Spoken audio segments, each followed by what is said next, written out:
Today on the YY family, my dad's gonna show me how a telephone works. And my mom's taking me to Australia to find out about coral reefs. Grandpa's taking me all the way to the sun to find out why it shines. And Grandma's gonna show me where mountains come from. And Uncle Scopo and Uncle Micro are gonna explain why we taste and smell things. Scopo, is this too salty? Yeah, science is wonderful. I like it. Come along with me and meet the smartest family in all the town. The YY family. Mom can make it plain to see that what goes up eventually comes down. The YY family. Come and meet the YY family. We got a lot of real know-how. Grandpa knows a lot about farming. Ask him and he'll show you now. Why do airplanes fly? When I land, I'll tell you why. Meanwhile, there's a dragon making some kind of a potion in a vat. The YY family. And Grandma's no stranger. She can teach you all the dangers found in that. The YY family. Mixes up mechanical marvel. Why? I know a copy kind of guy. Maybe he can show you the answer now. If you want to take a look inside. Everybody's in a lather. Rushing London, what's the matter? Every person here's a crime. Rushes to the baby side. What's the deal? What could it be? Just called the YY family. Why? Who has all the answers about the sun and moon and stars? That would be Zygo and Magic. Who can tell us all about the atmosphere and Mars? That would be Zygo and Magic. Pick a spot in outer space, they've been all around the place. Zygo and Magic, here they come.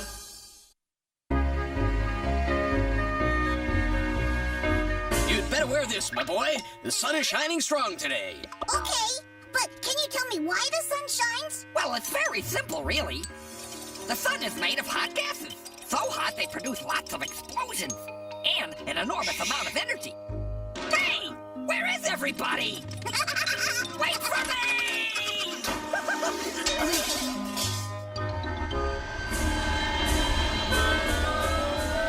Is the sun a long way away?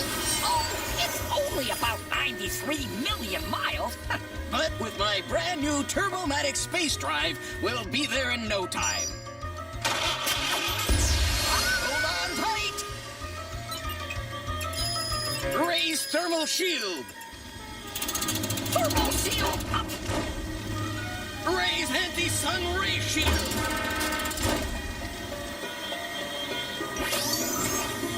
Shield up. There you are. Now we're well protected against the sun's heat and light.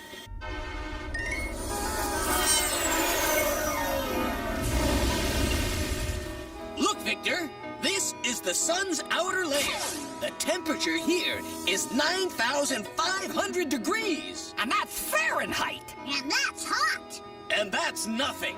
The temperature at the core is thought to be 27 million degrees. So, where are we going to land? We can't land on the sun. It's just a big hot ball of gas, mostly hydrogen. And thanks to the wonder of YY vision, we can actually observe the hydrogen atoms that make up most of the sun. The tremendous pressure at the sun's core causes the hydrogen atoms to smash into each other. This causes the hydrogen atoms to fuse into a single helium atom. This reaction is called fusion. Every second, there are billions and billions of fusion reactions in the core of the sun. They produce a huge amount of heat and a huge amount of energy. This energy spreads to the sun's surface, then into space, and to the Earth. It takes the sunlight 8 minutes to reach the Earth. Here, check out this helioscope. It's Grandpa Maddox's latest invention. Patent pending. I can see lots of shiny dots. They're photons, the tiny particles of energy which make up light. These photons give us light and heat. Speaking of heat, I think it's time to get back to our nice, cool Earth.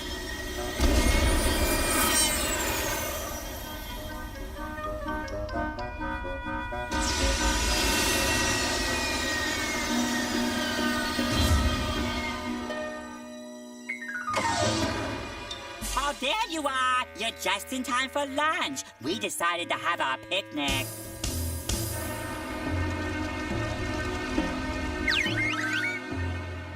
You should put a hat on, Victor. The sun is strong. Yep, and I can even tell you why. The kid's a genius, just like his father.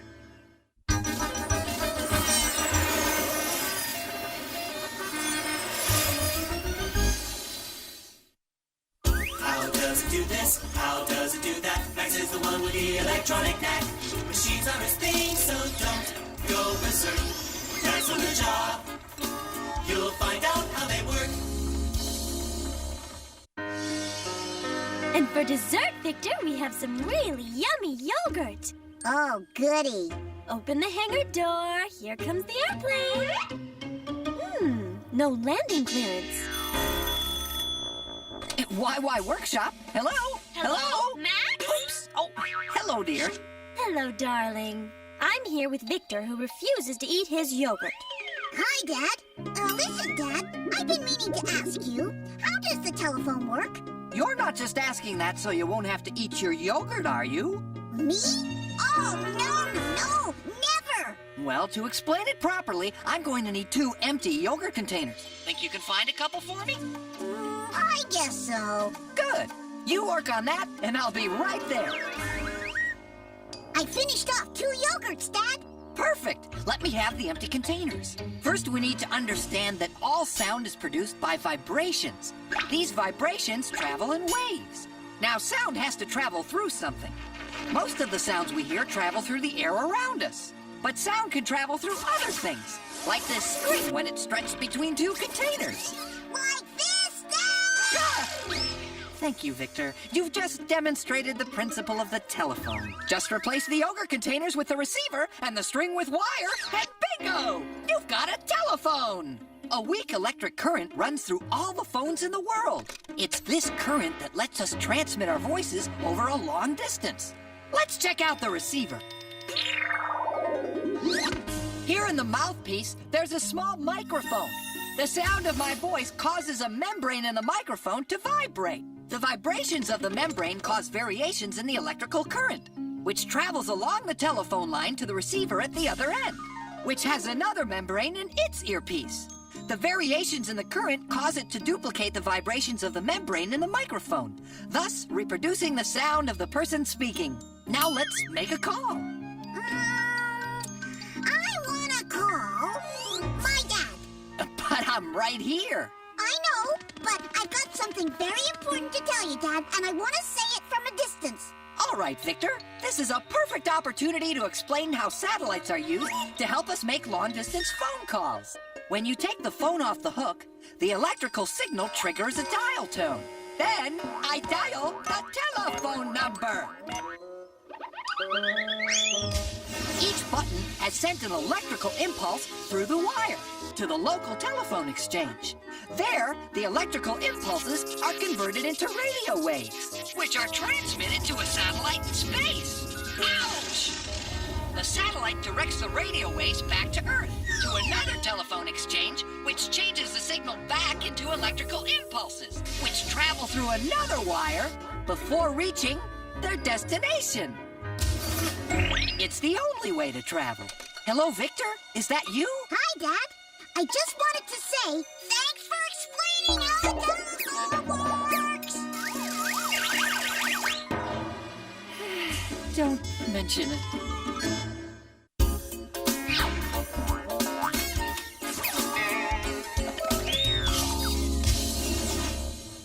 You've not seen nothing like this. With these 2 guys you can't miss. You wonder what to tell you. These are just the guys to guide you. Come on, let's go. Let's go, let's go. These guys are in the know. Micro and scope.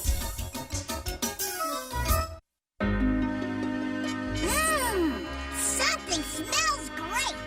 Naturally, it's my Italian cooking. Here, try the sauce. I think it needs salt. How about a little tomato sauce with that salt, huh? Scopo, is this too salty? So, how do we taste things? Well, where do you think this pizza gets its taste and smell from? Tomatoes and cheese? Radio. But the real answer is inside the tomatoes and cheese. Look here. Wow! What are those little bubbles? They're the chemical substances your nose detects when you smell the pizza. Or anything else. And when you enjoy the pizza's taste, it's actually these chemical substances you're enjoying. Is that all there is to it? Well, it's a bit more complicated than that. Scopo, time for the gizmo. Where are we? Looks like a tongue. I wonder whose. Yummy! Now to taste the food, the first thing your mouth needs is saliva! Phew! As it moistens our food, saliva frees the chemical substances in it. So we can taste them. Right. But your tongue only recognizes 4 basic tastes. Sweet, sour, bitter, and salty. You see, there are 4 zones on your tongue, one for each taste. The back of the tongue recognizes the bitter tastes, like orange peel. Orange peel. Yuck. The tip of your tongue recognizes sweet food. One side of the tongue recognizes salty food. The other side recognizes sour foods, like green apples. But how does the tongue recognize different tastes? Let's get a closer look. What's this? It's a taste bud. You got lots of them all over your tongue. They identify the chemical substances in the food. You mean these little red dots? Yes, the taste buds send the information to the brain. But they can only tell if the food is sweet, sour, salty, or bitter. Right. So how can we tell the difference between 2 sweet foods like strawberries and cake? For that, you need your nose. But we don't eat with our noses. No, but when a food's chemical substances are released, they travel up into the nose. Look, there goes some now. After them! Here we are. These are the sensory cells. You see, when they identify the chemical substances and send the information to the brain, that's when you taste your food. Stop that! This is my hat! Whoa! Oh, help! Oh, I think we've been smelled enough for one day. Let's go. The gizmo! It's gone!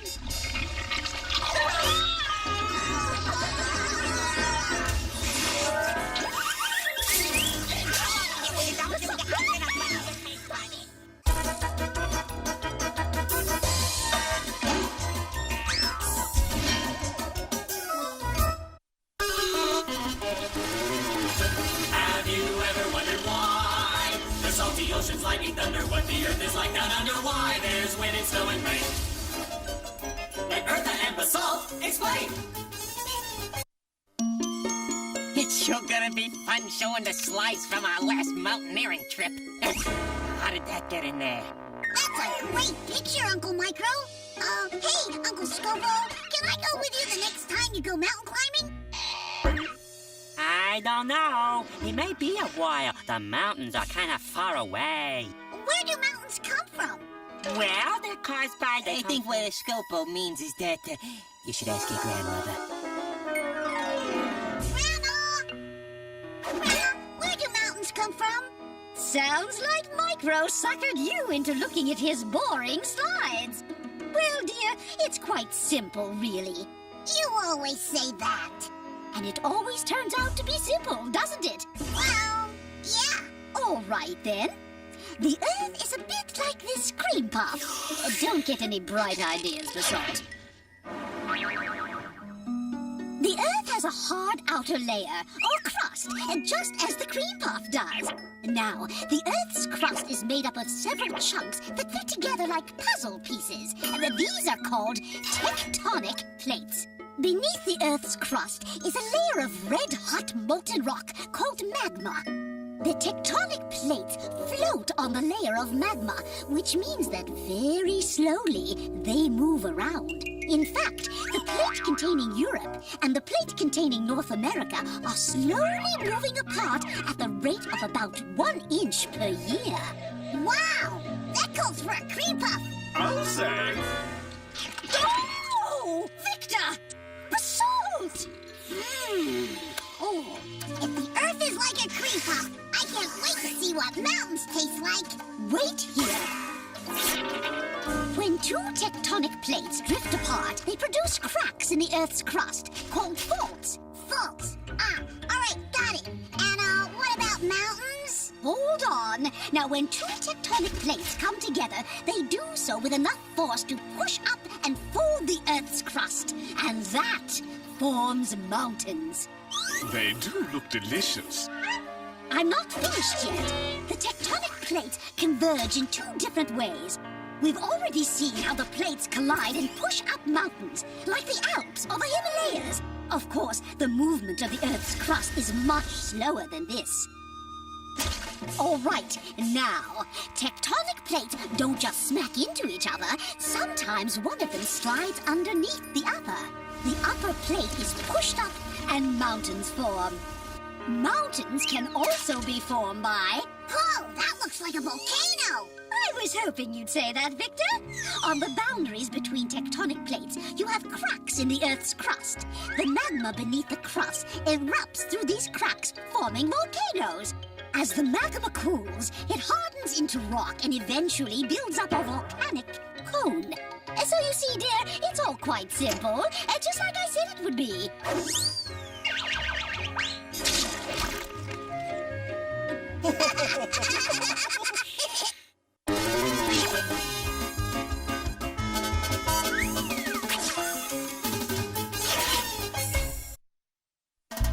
Hey, the questions that you have are not too serious. The animals and plants are not so mysterious, so have no fear. Everything will be made clear. Vanilla, Quick, and Quack are here.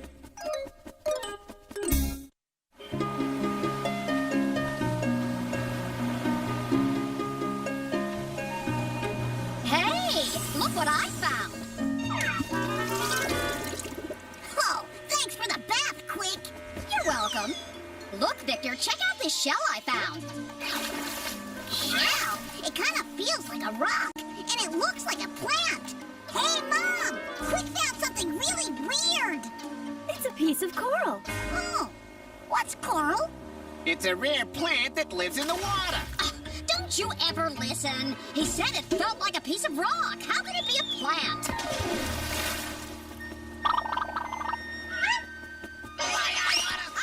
So anyway, Mom, what is coral?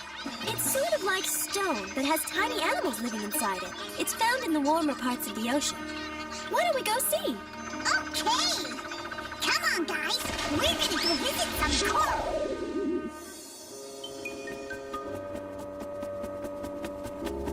G'day, mate. Welcome to Australia. This is the Great Barrier Reef. It's the greatest concentration of coral in the world. It's over 1,000 miles long, and it's made completely of coral. Coral needs light, and that's why it lives in warm, shallow water. Hey, Mom, it's moving. That's a coral polyp, one of the tiny animals that live within the coral. Wow, what pretty colors. Yes, there are tiny plants called algae that live with the polyps. They give the coral its colors. There are over 340 different types of coral.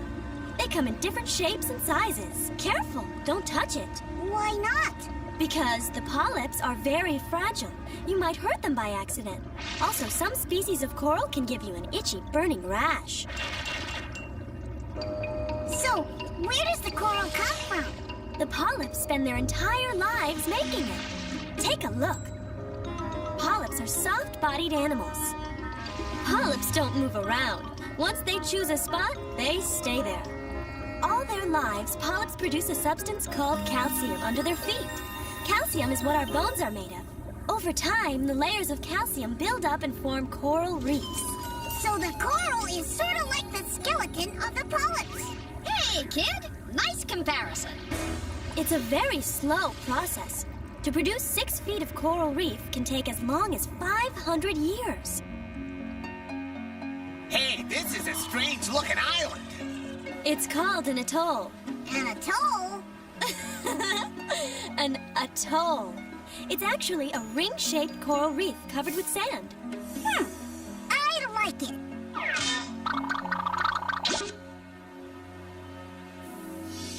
Hey, I found a huge piece of coral. Nah, that's just a smelly old bone. Yeah, like your head.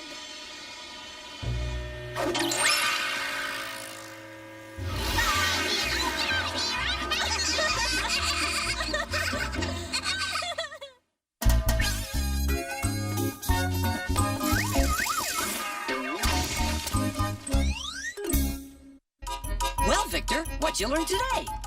Oh, tons of neat stuff. I learned that the sun is a huge burning ball of hydrogen gas. I also learned that a telephone works by changing sound into electrical impulses that can be transmitted to a receiver that changes them back into sound.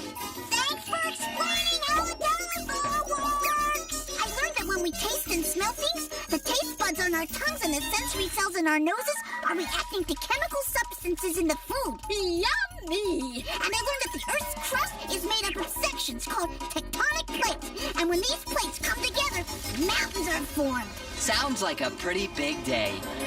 It was, but I still have plenty of questions left for next time.